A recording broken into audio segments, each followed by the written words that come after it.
Yeah, COVID sneaking its way into the Cardinals traveling party as well. But last night, Cardinals offense, anemic once again.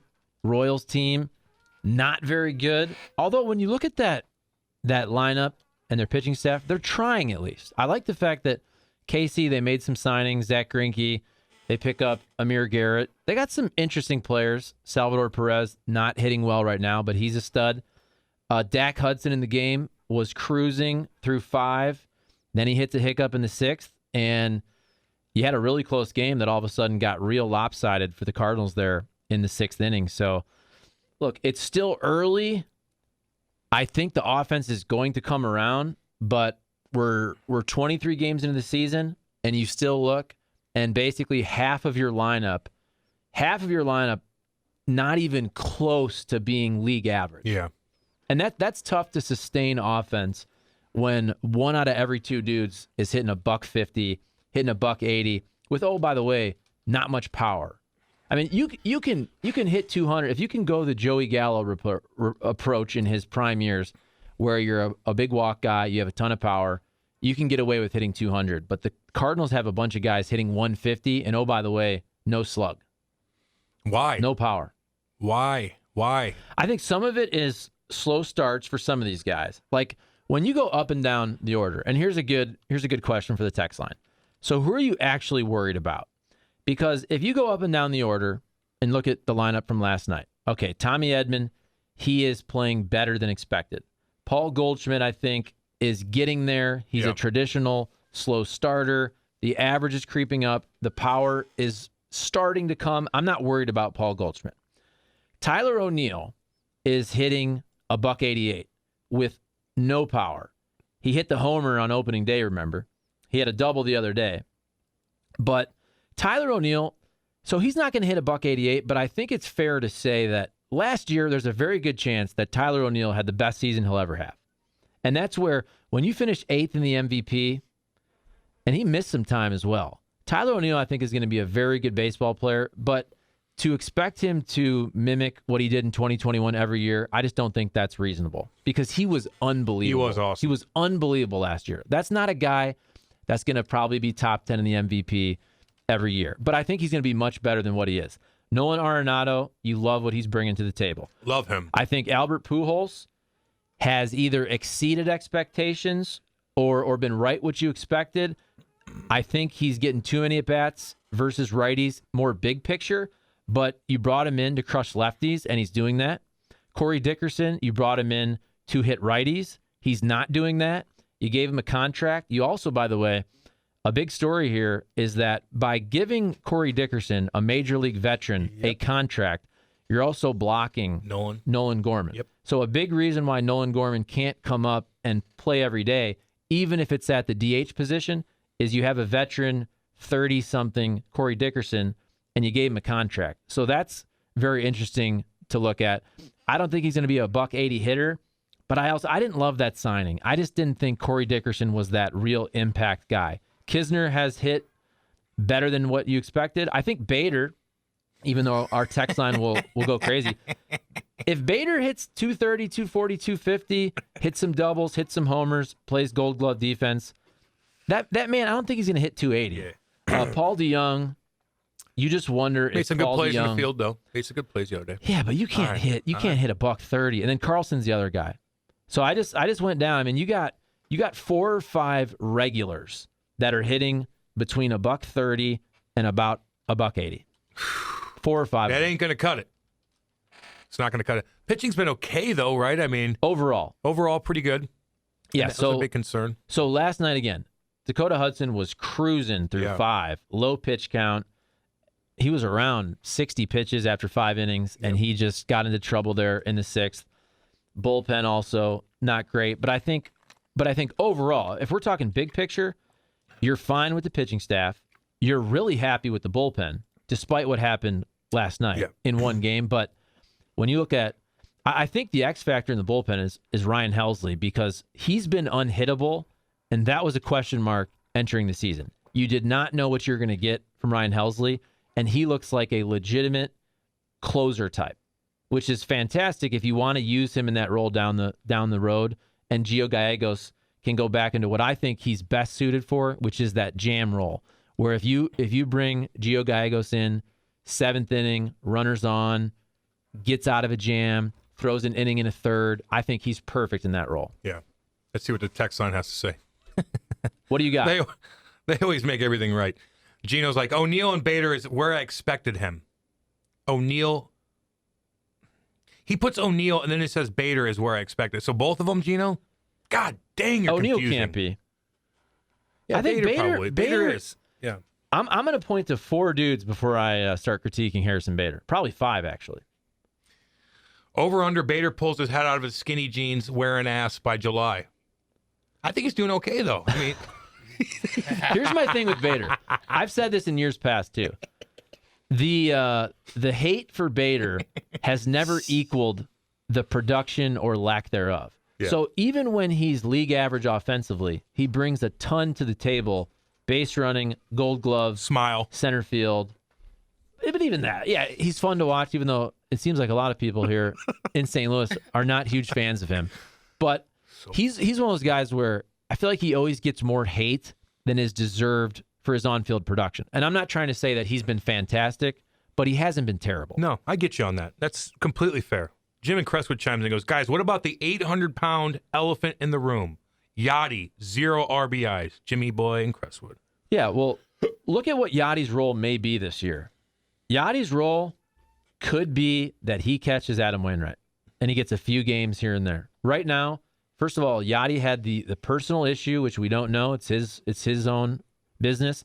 So he showed up late to camp.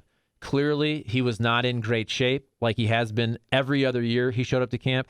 This is his last year. I don't know if there's something that's barking, but Yachty actually, though, he's been hitting the ball hard. But with Yachty, if you're not hitting home runs, that man's not going to hit a double because he's not fast enough. I mean, he would have to hit a ball absolutely couple hops off the gap in left center, right center to get a double because at this point in his life, he's almost 40. He's a catcher. He's not very fast. But I think with Yachty, it might be that Yachty catches 50 games this year. I didn't think that entering the season. I thought it would be more of a timeshare 50-50 or Yachty gets, let's say Yachty gets 100 games and Kisner gets 60.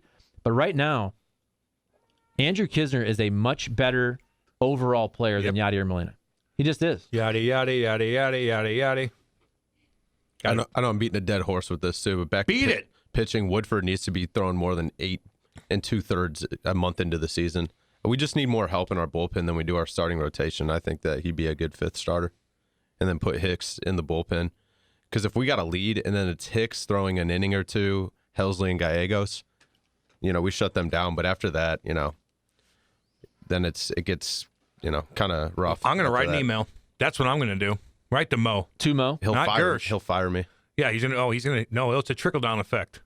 Sir Nathaniel, before we go into break here, what's your take? I think Ali Marmol got outmanaged last night by the most pathetic manager in baseball. Oh! I which Tell is me how really you really sad. feel. King, I mean, Sir I don't know Nathaniel why the Great. he had to get Dakota out of there with 84 pitches so bad to get to TJ McFarland, who got whacked around like a bully puppet. And quite frankly, Paulie D hitting into the double play moments before was a crucial play in the game. And, Albert gets it going with a nice walk, flare a base knock. And Albert, I thought, should have been pinch run for before he got to second base, when he was on first.